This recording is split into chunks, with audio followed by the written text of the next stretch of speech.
Good afternoon, everyone. Welcome to the State Department. I don't have anything at the top. Tomorrow you get Mr. Kirby back at the podium, but it's been a good week. So with that, turn it over to Matt. Right. What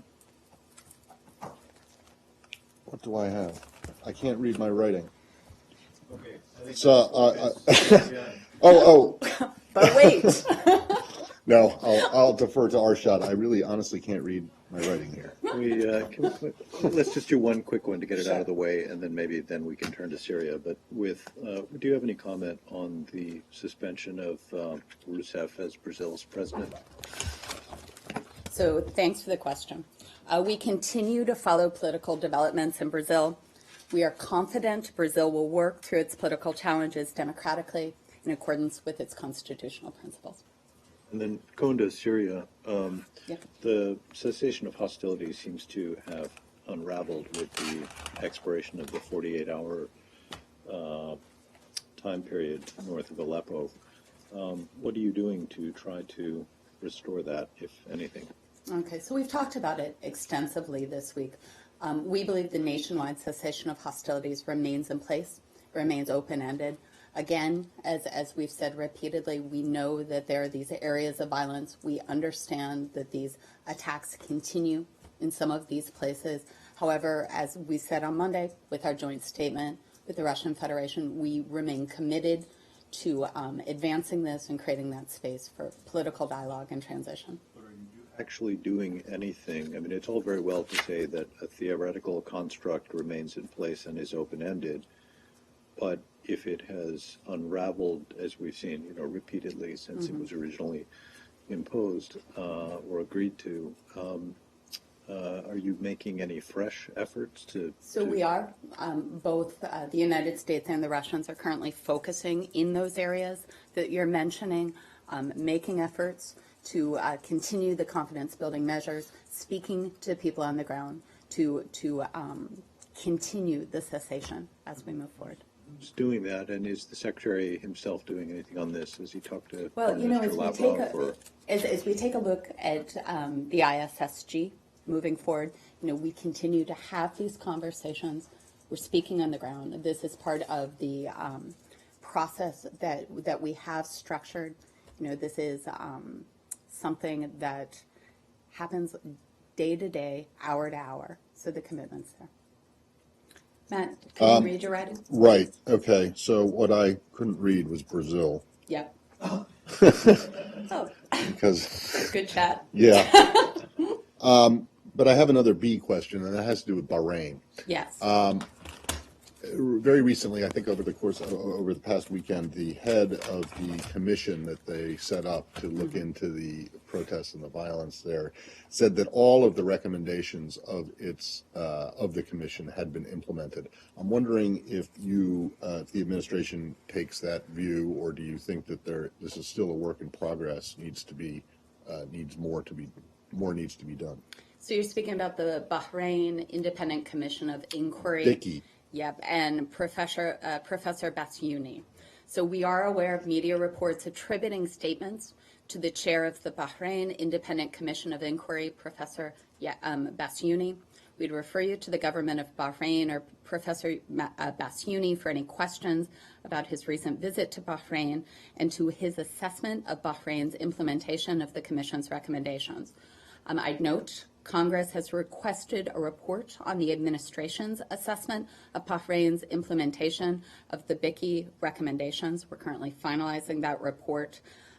As we've said, the government has implemented a number of important reforms, including key recommendations made by the Bahraini Independent Commission of Inquiry. These include human rights training for police, establishing institutions of oversight and accountability, and rebuilding mosques that were destroyed in 2011. We continue to both privately and publicly raise our concerns with Bahrain regarding several areas covered in the BICI report, including limitations on peaceful assembly and political activism, the criminalization of free expression, and the importance of reconciliation. So, in other words, whether it was this guy saying everything had been implemented or anyone else, the administration does not think that everything has been implemented. We continue to raise some concerns, so we believe some have been done. But some have. not been done. We continue to Okay. raise concerns on And, others. and when do you, that report, I believe, is several months overdue now, no? So I asked this exact question. I'm told soon. It is due to Congress. We're very aware of that. We're committed to getting Due? it. I don't know when it was due. Was it February? I am not sure on that, Matt. I believe it was. So we're now in May. Was that a hypothetical question, Matt? No, no. Yeah. But- So we are committed to getting it to Congress. So we're working on it now. Okay. But you don't have a time frame. I don't. And am I correct in thinking that when the report is sent to, when it's completed and sent to Congress, it will have a more definitive finding? I believe than it'll what have a you're- comprehensive finding. We've had a number of State Department representatives working to finalize a thorough, accurate report that includes information from a variety of sources. I'm sorry if this has happened and I've missed it, but the question of the Bahraini activist who was Zainab detained. al-Khawaja.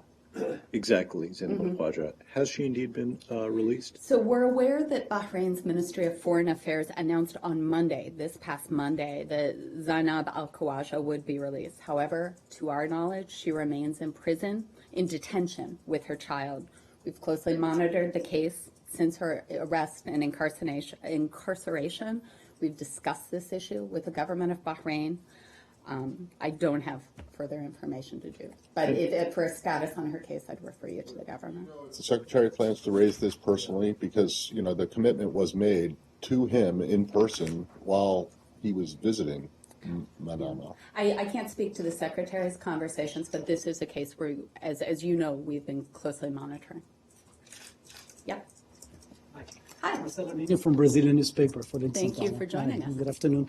I wanted to ask about Brazil, of course, and what the State Department and the U.S. government expect about the relationship with the interim government, and has there been any communication yet with the new government? Well, I can't speak to our embassy communication there. As you know, we maintain a strong bilateral relationship between our two countries. It's the two largest democracies in the hemisphere. Brazil and the United States are committed partners. We cooperate with Brazil on a number of issues, trade, security, environment. We expect that'll continue. I have a follow-up Of about course. the protocol of the president's call to new governments or new presidents. Can you explain how does it work? If you're asking a presidential question, I'm going to refer you to the White House on that. Okay. Thank you, though. Yep. Turkey.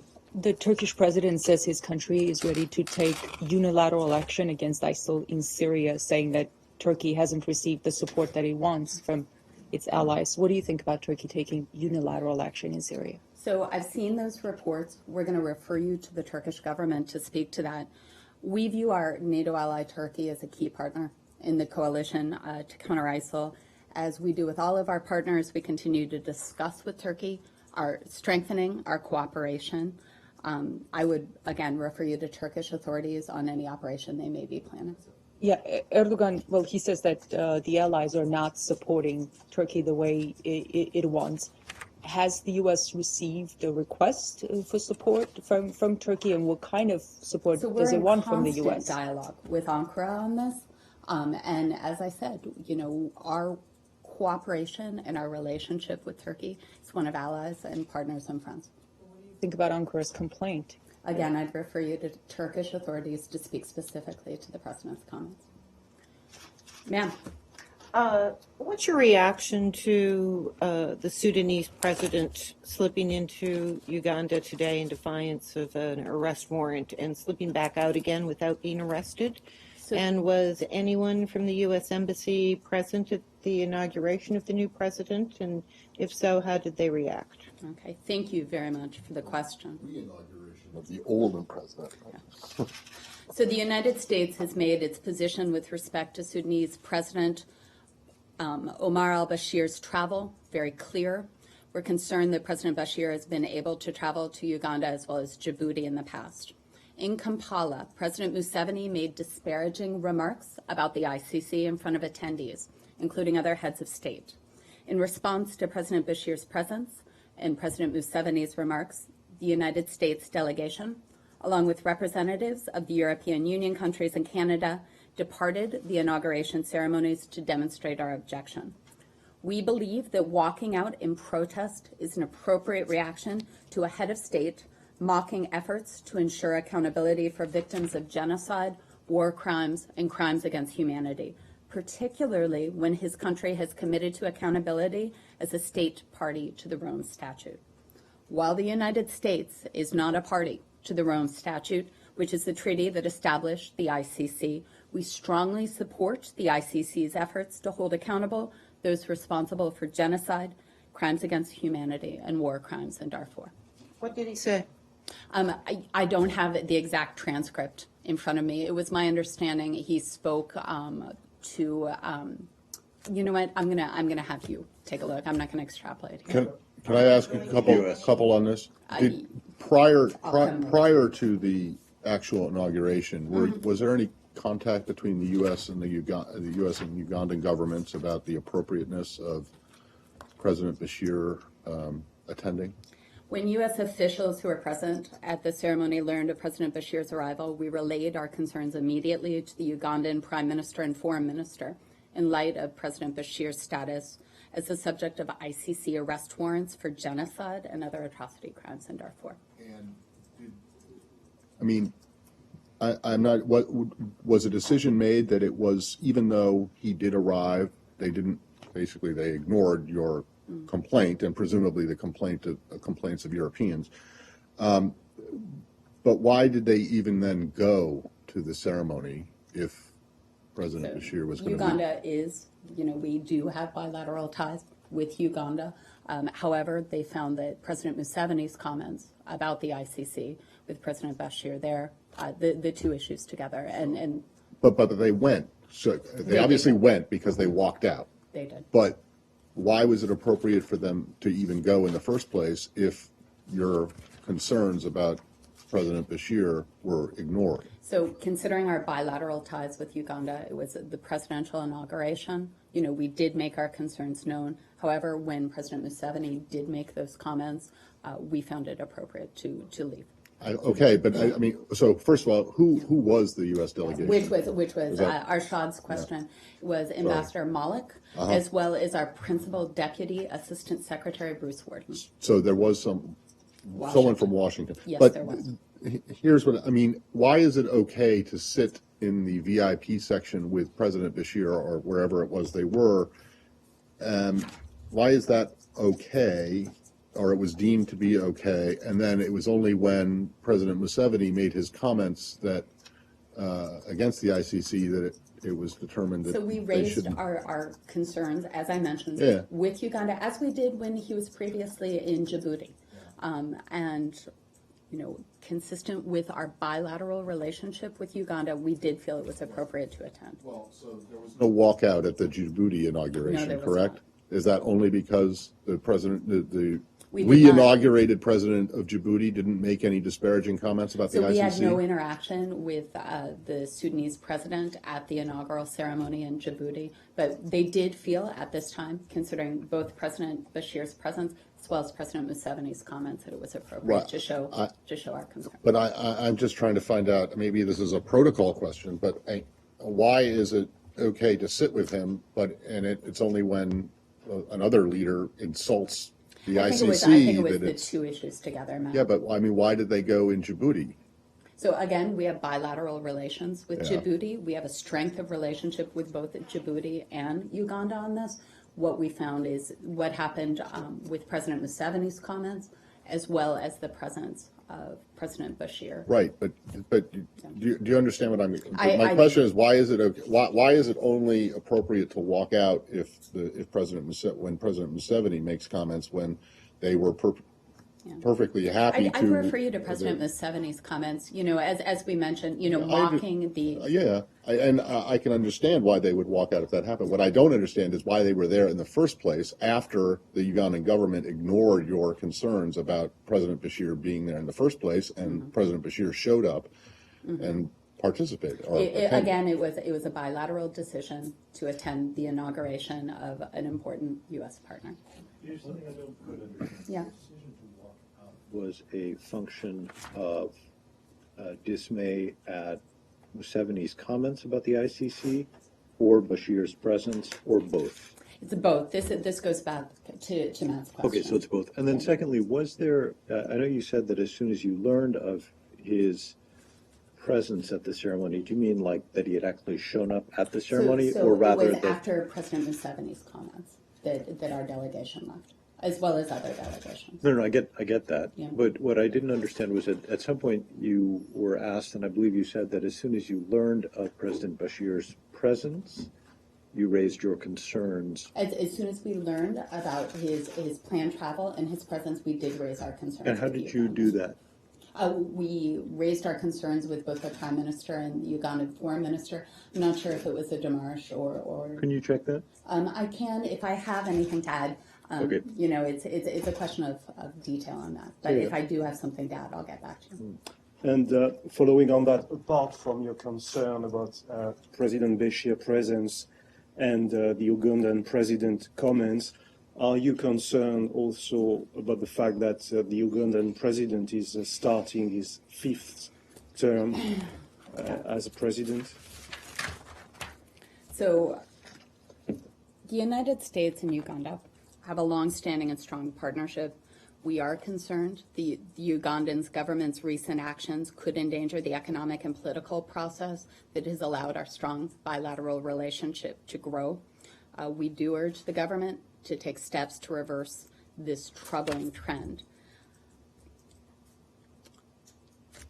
The Sudan government held a referendum last month in Darfur, and they said it was very successful and it's going to end the crisis in Darfur.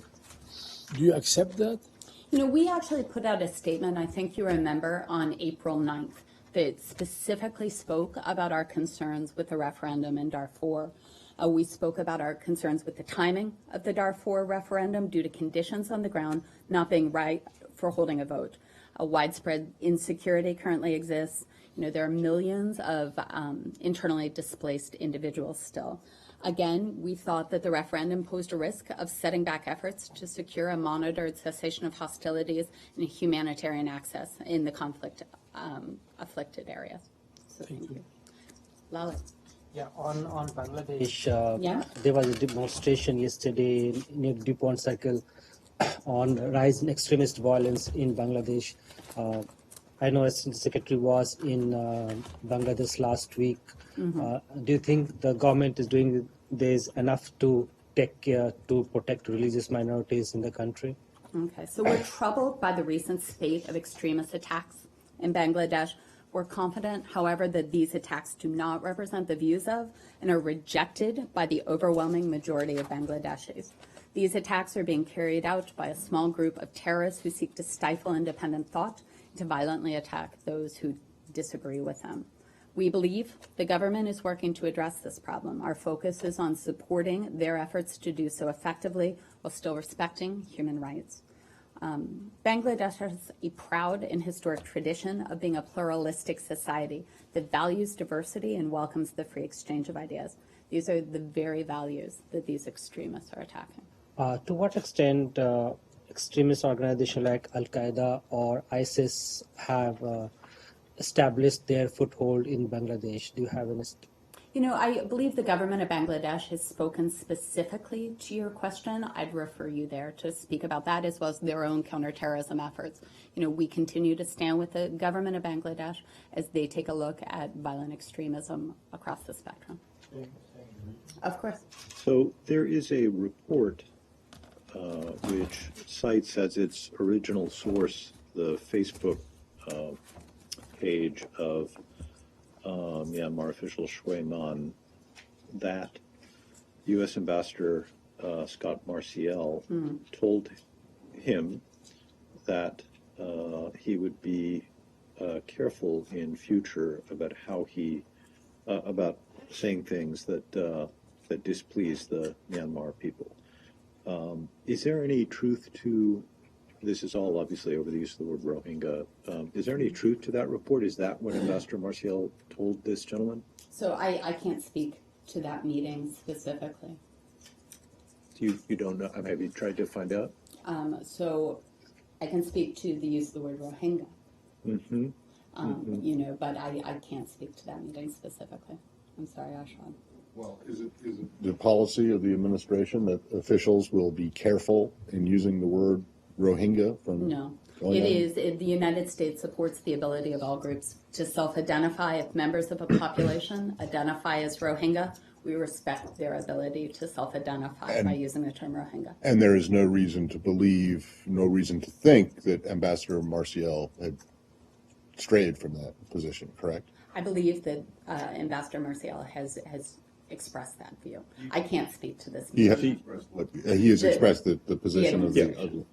But you can't speak to whether he was misquoted, for example, or I whether he said maybe he'll be a little haven't more seen careful. the Facebook post. Yeah. So no, I can't speak to that meeting. And then one other one. I mean, in the Q&A that was widely reported, he what I've seen him saying was that the Rohingya get to decide what they're going to be called, and that's the U.S. practice. So why is it that the United States has for so many years referred to a country that at least the previous government preferred to call Myanmar as Burma, a term they didn't like? So that's the U.S. position. That's what we call them. So you call people what they want to be called, except in the case of Burma. I'm going to leave that where it is. Go ahead. Yesterday, Turkish Minister of Foreign Affairs told that, he was talking about the struggle against ISIS, and he told we don't even have a strategy to destroy ISIS. Our strategy is in pieces, and many of those pieces didn't work. We are powerless that we hope for help from some radical groups on the ground. Is there a strong strategy against ISIS? I want to ask. Okay, well, I'm not going to speak to the remarks of a foreign leader. I think your colleague has asked this already. We believe we've made important progress on the counter-ISIL coalition, certainly along the military line of effort in the last 2 months. Josh Earnest spoke about this yesterday, too, from the White House. This is not a fast fix. This is a long fight. This is day to day, taking ground, and not only in the military, but also fighting back against the different areas of effort, the foreign terrorist fighters, the financing, countering the messaging that is online. So yes, we do think we've made progress, but on those specific comments, I'm not going to discuss those. Which Yeah? do you think, the radical groups that they hope? Again, I'm not going to speak to a foreign leader's comments. I'd refer you to him to speak Can to I have that. one more on You know what? Turkey and We'll both come back to Syria? you if we have Okay. time. Go ahead. On the South China Sea, China again spoke out against the arbitration process and saying that they wouldn't accept it. Do you have a response? I don't. We're very clear where we are on that. And they also said that the arbitration process opens up a Pandora box of possible counter litigation. Do you see that as a threat? I'm not going to respond to that comment. We're very clear on where we are on that. Lalit. Pakistan, the House Armed Services Committee last week passed NDAA 2017, according to which they have increased their condition for release of US aid to Pakistan. The coalition support funds. Yeah. Yep. By 450 million until unless you certify that Pakistan has taken appropriate action against the Haqqani network. And in connection with the F-16, similar concerns were raised. You consider those considerations. What's your take on that? Okay, so we've spoken about our view on the Haqqani network from here before. So coalition support funds are a Department of Defense matter. For details on that, I'm going to refer you to the Department of Defense. I will note key members of Congress have been clear they're not prepared to support U.S. military aid to Pakistan absent some specific actions. I would direct you to Congress, those specific members, for anything further on their position. As always, we're committed to working with Congress to deliver security assistance to our partners and allies, furthers U.S. goals by building capacity to meet shared security challenges. But is the State Department willing to certify that or say that the Pakistan is taking enough action against Haqqani network? So we've spoken about our views on Haqqani quite a bit, as well as what we view Pakistan needs to do. Pakistan has spoken that they will not discriminate against groups. We would encourage them to continue to live up to that. So on this issue, you and the Congress are on different page? And so On- we continue to work with Congress, as I said. Okay. Nike? Right. Do you have anything on Undersecretary for Arms Control and International Security, Gal Mayo's meeting with her counterpart? The China meeting? Yes. I do. Is that today or yesterday? It was today. Undersecretary Rose Gott-Mueller hosted the U.S.-China Security Dialogue at the Department of State today. She was joined by Assistant Secretary for International Security and Nonproliferation Countrymen, Principal Deputy Assistant Secretary Anita Freed, as well as other interagency officials from the National Security Council and the Department of Defense. Discussions focused on a range of bilateral and regional security issues, including arms control, nonproliferation, missile defense, and disarmament. Yesterday's meeting on cybersecurity or outer space. So the lead on that was actually the coordinator for cyber issues, Painter. I'm not sure the Undersecretary's participation in the cyber meeting. Okay. Yeah. How does the so-called senior experts group on cyber issues differ from the working group on cyber issues that China ceased attending in 2014? Yeah. So just for a clarity point, because I think you guys know this, for others watching at home, these are different meetings. So I do have some information on the cyber meeting. So the governments of the United States and China held the first senior experts group, which was your question, Arshad. No, my question was, what's the difference between And the I'll two get groups? there. Okay, yeah. To international security and cyberspace on May 11th. This new meeting, and it is a different meeting from previous meetings, was an element of the cyber commitments made by Presidents Obama and Xi in September 2015. I can go on and read it out, but I do want to note that this was different. This was based on the commitments made in September 2015. Different people. How is it different? So it's my understanding different people, different scope, different process of meeting. Is it more junior level people, for example? And scope, is it a narrower scope or a wider scope? So I can't speak to the scope. I can say that they spoke about international security and cyberspace, the international law on state behavior in cyberspace, voluntary international norms of state behavior, cyber confidence building measures. It was led by the coordinator for cyber issues here at the department. But I am told it's a different group than the previous. Could you take that question? Because I'd actually like to know how it differs In the detail. We can look into it. It shouldn't be that hard. You had people at the original meetings and you've I had am people told at that this meeting. this is a different group. Yeah, I get that. It actually came from 2015. Yep, I get that. And Matt, One- hold on one second, Nike. You can go. Do you want to go? This is a different subject. Okay, Nike, is this a follow-up? Right. Is there any indication that China is actually follow through the cyber commitments from last fall that what's the word? The cyber-enabled theft should be used for commercial gains. Is there any indication that the commitments was actually? So I'm not gonna grade China on its commitments. What I would say is that we continue to have this dialogue. This meeting on May 11th is a good indication that we stay engaged, we stay in discussions, we talk about these international norms. You mentioned that this is a good mechanism for confidence building. How exactly is that going to work? Is that going to be worked through constant meetings, or would that be under the umbrella of a strategic and economic dialogue? So we understand that this senior group will be meeting twice a year now. Okay, Matt.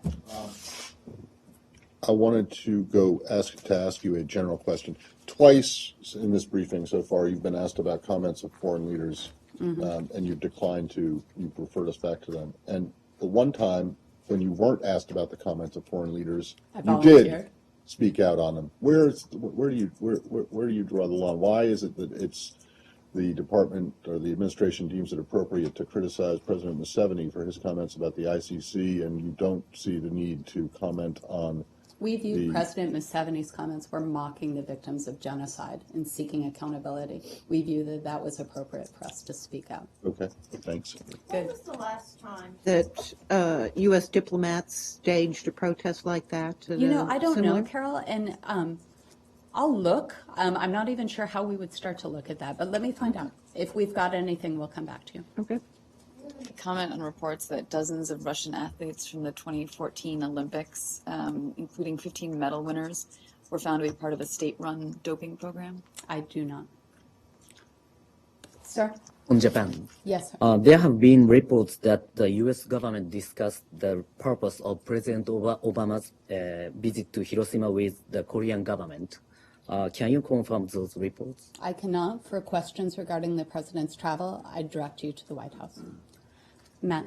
From yesterday. Sure. Just wondering if you were able to find out whether or not U.S. officials had raised the situation of Omar Barghouti directly with the Israelis, or if you are just going to stick to the public comments that you made yesterday. Okay, so thank you for that. Today is a holiday in Israel. I have no updates on our conversations with the Israelis. However, we will discuss this with the Israelis as we do a range of other issues. Our strong opposition, of course, to boycotts and sanctions of the state of Israel is well known. However, I would reiterate, as a general principle, we support the freedom of movement as well as freedom of expression, even in cases when we do not agree with the political views espoused. Okay, and is it safe to assume, for lack of a better word, that would be the message that is delivered to the Israelis as well as? As we say this publicly, we say it Right, privately. you said, okay, so that will be the message. That's great. Thanks. No, not getting away so easily. I But need we've to been ask doing you so one well, more Matt. time. No. Have you all gotten to the bottom of the glitch in the video? So we continue to take a look at it. We take this seriously. What we're doing is not only reviewing what happened in the past, but also ensuring that we can guarantee that transparency going forward. So we're in discussions now. I don't have a final readout to give you guys. As in the course of the review or whatever you want to talk, however you want to describe it, have there been any other similar instances? We have not located any similar incidents. Have people looked? So people are continuing to review it. It's a big archive. Right, I'm no kidding. I But know. no, we are. And is it still your view, as it was yesterday, that it was a glitch? You know, at this stage, we know, and as Fox News pointed out, you know, that there were minutes missing on that. As soon as we found out, we flipped it over. As I said before, the transcript was available. The video was available on other U.S. government platforms. I can't speak to what happened. I'm not at that point yet. I know, but yesterday and the day before, you told us it was a glitch, and I'm wondering if that's still your view. It's still my view right now. So, but again, we continue to take a look at it. We take it seriously. Okay, thanks. Okay, thank you, guys. Thank you.